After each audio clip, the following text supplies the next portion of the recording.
سرسبز اس گلزار کے یہ پھول ہیں عطار کے، سرسبز اس گلزار کے یہ پھول ہیں عطار کے، مردہ دلوں کو دے جلا ہادی ہے طلبگار کے، مردہ دلوں کو دے جلا ہادی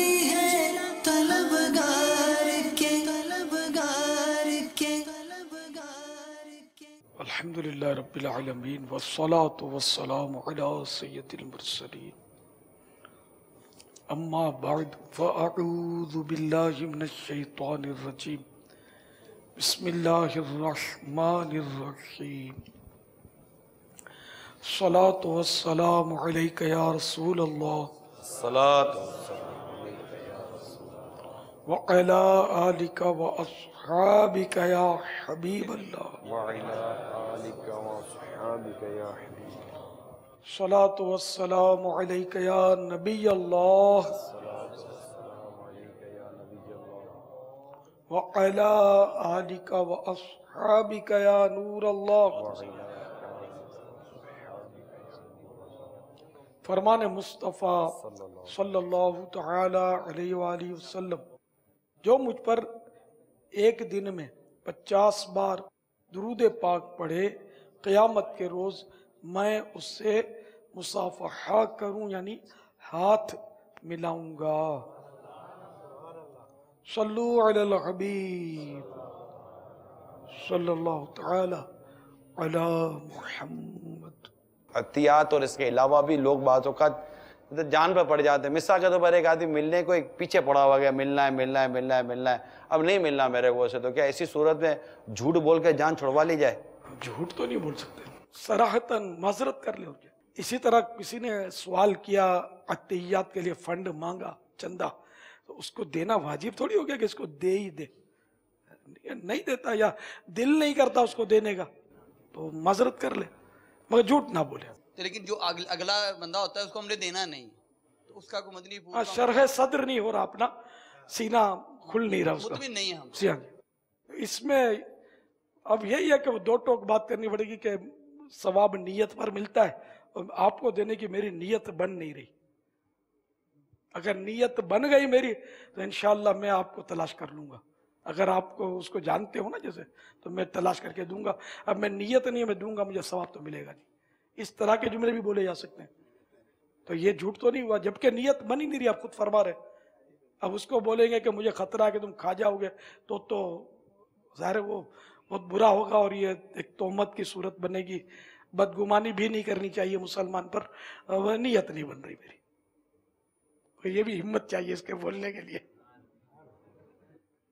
یا ہم جیسا تو بول دیں، آپ شاید نہیں بول سکیں گے۔ ایسا بابا پیسے نہیں دینے ہوتے، لیکن آدمی کو تھوڑی اپنی پوزیشن سنبھالنی ہوتی ہے کہ وہ باہر جا کے پھر خالی باتیں کرے گا، خالی سنا تھا کہ بہت بڑا ہے لیکن دیتا ہوئے تو کچھ بھی نہیں ہے۔ عزت بچانے کے لیے دینی پڑے گی، تو اب اس کے شر سے بچنے کے لیے تو یہ تو پھر چندہ نہیں ہوا، یہ تو رشوت ہوئی۔ اپنی عزت بچانے کے لیے کسی کو دیا اور واقعی یہ امکان ہے کہ یہ بدنام کرے گا، تو دینا تو جائز ہو جائے گا، لیکن اس کو زکوٰۃ وغیرہ تو نہ دے کہ یہ تو ہے رشوت ہی ہے، اس کے حق میں حرام ہے یہ جو لے رہا ہے۔ وہ دینے والا عزت بچانے کے لیے دے رہا ہے، اس لیے گناہ گار نہیں ہوگا۔ بعض واقعی ہوتے ہیں فسادی ہوتے ہیں، وہ بدنام کریں گے۔ جیسے آپ کوئی پارٹی ہے، اب وہ جانور لے آتا ہے سستے والا قربانی کے لیے، اور اس کو یہ پتا ہے کہ اطراف میں لوگ بولیں گے یار کنجوس بکی چوز ہے، اربوں روپے کا مالک ہے، اور یہ کیا اٹھا لایا ہے، دیکھو تو تم کو دکھاؤں، ہاں یار بڑا نام سنا ہے، یہ ہوا ہے نا، یہ قربانی کے لیے لایا ہے۔